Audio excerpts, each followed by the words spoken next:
Every once in a while, a game will come out that really pushes the performance of a system that it's played on. And on this episode of Delisted, that's exactly what kind of game I'm talking about. An explosive action racing game that really didn't seem to gain a whole lot of popularity until long after its removal. Fast cars, explosive power-ups, and a TV show like no other. I'm talking about Split Second. Oh no, wait, no, not this Split Second. Not that one. No, the mobile version of Split Second.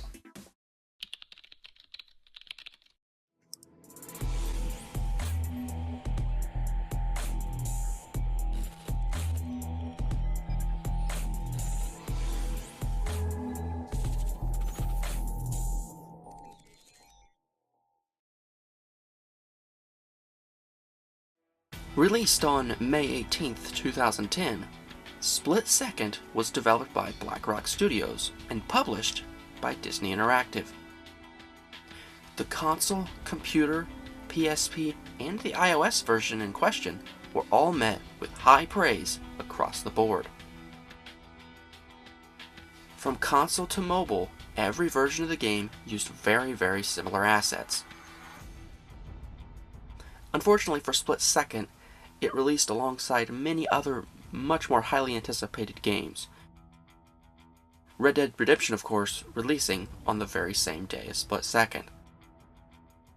So unfortunately, many people overlooked the game's debut, and sales were bad enough Disney actually pulled the plug on Split Second's sequel only a year later. While the console and computer versions of the game are surprisingly still online as of the writing and recording of this script, the iOS version was taken down sometime shortly after its final update on March 29th, 2012. But now, it's time to fix that. Let's begin the hunt for the iOS version of Split Second.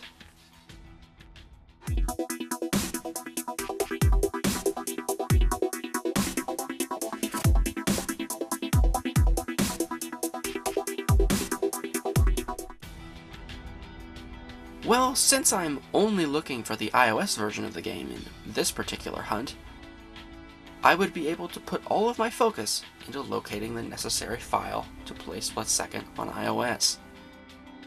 You see, Apple devices require just one file type to install, an IPA file. Not many websites have IPA files available for download, and even fewer of those websites even work. The usual suspects all yielded no results, and several other questionable websites were either too sketchy or had download links that no longer functioned. What was unique about this hunt was that I personally didn't need to do any of this. I could just download it from my purchase section on iTunes at any given time to play the game. But the whole point of this series is so that you, the viewer, can play these games again as well. So, I continued on, and with less and less options becoming available, I had to get desperate. That's when I saw the most sketchy website link in my entire life. No kidding. Only what I searched was in English, and the rest was in Russian. This is textbook what not to click on while on the internet 101. But I had to try. Thanks to Google Translate, I was able to navigate the web page and find the download link section. There were actually 7 different download links available. One link after another. It's a dead link, a 404 error, or the classic, this link is no longer available error. Until I was down to just one last link. The only one of the 7 that even still had the download link working. This is the closest I'd been all hunt long. I downloaded the file, praying it wasn't secretly malware or something, and after jumping through all the necessary hoops to install an iOS game, fully expecting it to just crash on boot up, it didn't. In fact, it actually played perfectly. Over 10 years after its original release, Split Second Velocity was back.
Alright, and now on to the tutorial section of the video.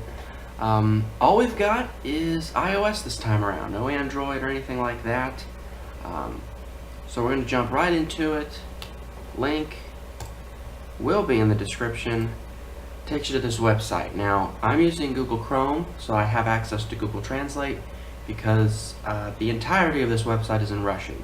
So thanks to Google Translate, I'm able to actually read what I need to be able to read to navigate this web page. But once you're on here, you want to scroll down just a bit. Halfway down, you got all these download links, okay? All but one of them don't work, okay? The one that works is over here on the far left, the iIndex.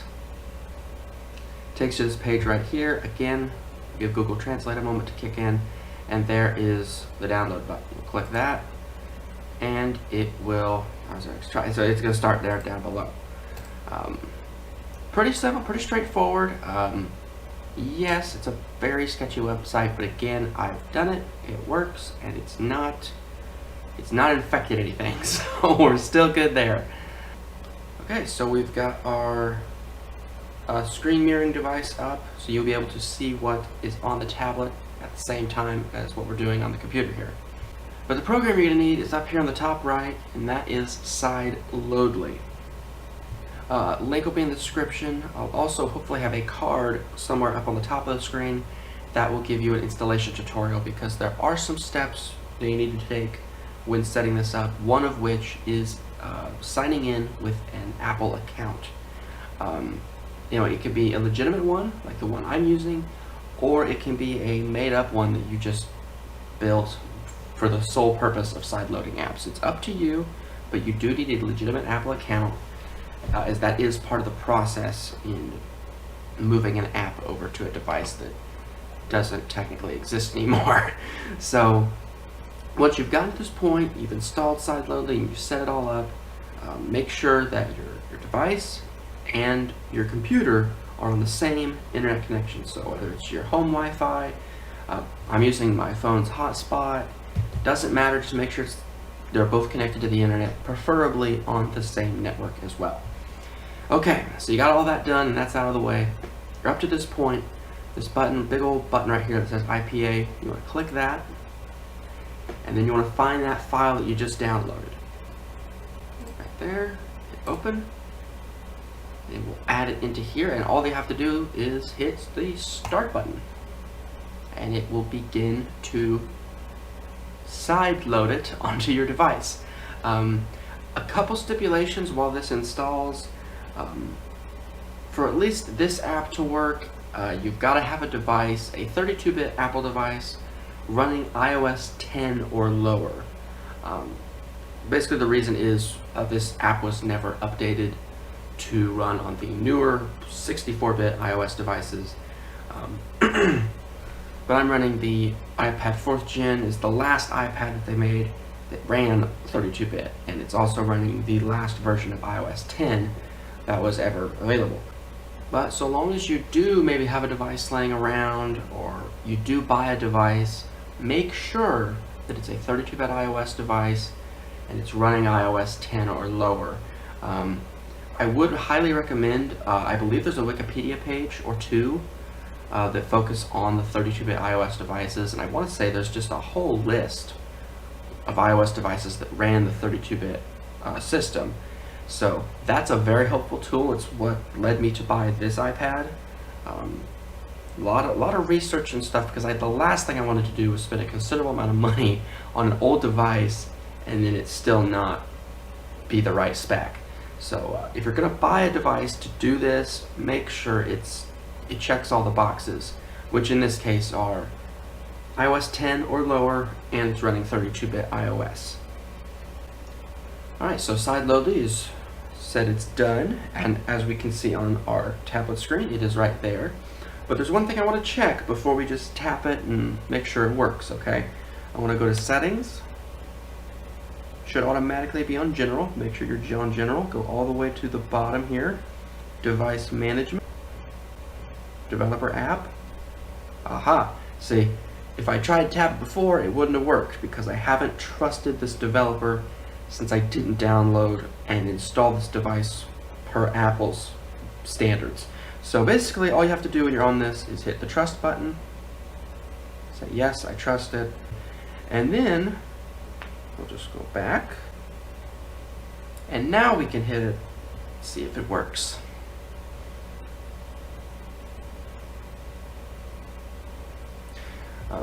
Obviously it works. Unfortunately, it's going to play the intro, but without the sound. I've still not figured out how to get the sound to work. Like, I can turn the volume up here, but it doesn't do anything. And it won't play through there. But man, this whole intro, that whole intro is just banger. That is just peak split second. But yeah, it works. One more thing I guess I need to say before we end this section of the video is when you sideload apps like this, it's going, when you sideload an app, it creates what this program calls a dummy ID.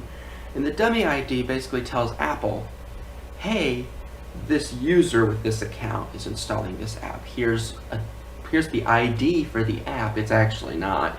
It's a dummy ID. But it's enough for Apple to check off on it and allow me to even install it in the first place. But by doing a dummy ID, that dummy ID only gives, Apple only gives that dummy ID a thumbs up for a week, 7 days. So I can play this perfectly fine for about 7 days. And then the app, it will still be on my home screen, but it will crash on boot up and it will stop working. When you it's like I just started over right here. Just installed the app. I'm at the very beginning, and if I wanted to complete this game and I wanted to unlock everything, I would need to do it in 7 days, because if I ran out of time, 7 days was up, I'd have to start all over again. It's unfortunate, but if you just want to play the game and experience it, it's not that big of an issue. But if you are trying to have this on your device long term, you will have to repeat this process, or at least the installation process from SideLoadly, every 6 to 7 days, which sucks. But if that's what it takes to play these games again, I am 100% on board. I am willing to do it because this game is that much fun. My battery's almost dead, so thank goodness. Well, thankfully that's going to do it for this section of the video. Next, I'll give you some final thoughts and some gameplay.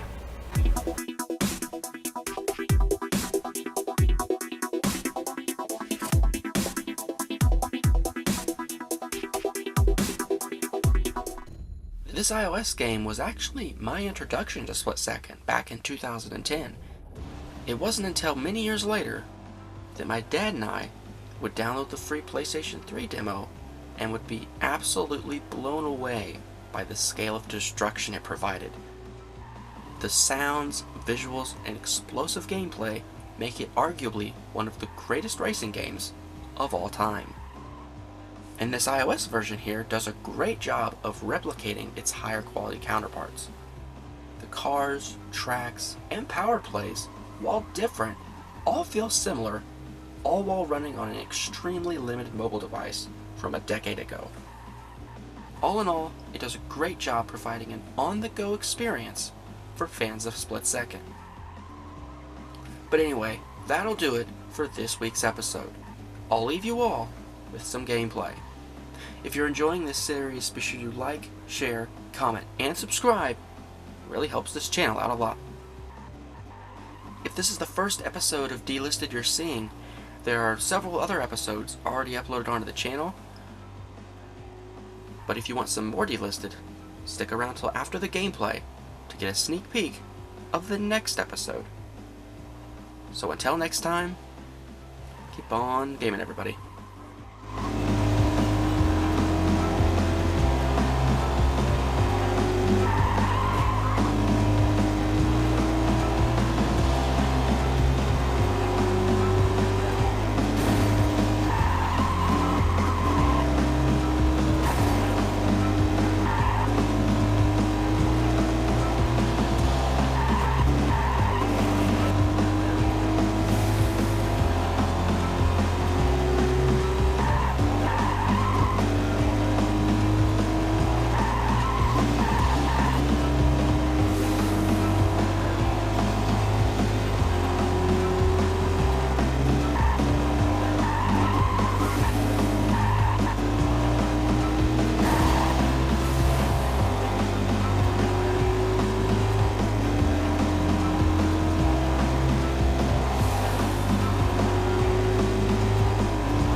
on the next episode of Delisted.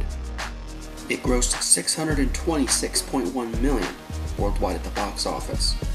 It was the 7th highest grossing film of 2011, and it was also an explosive turning point for the iconic franchise.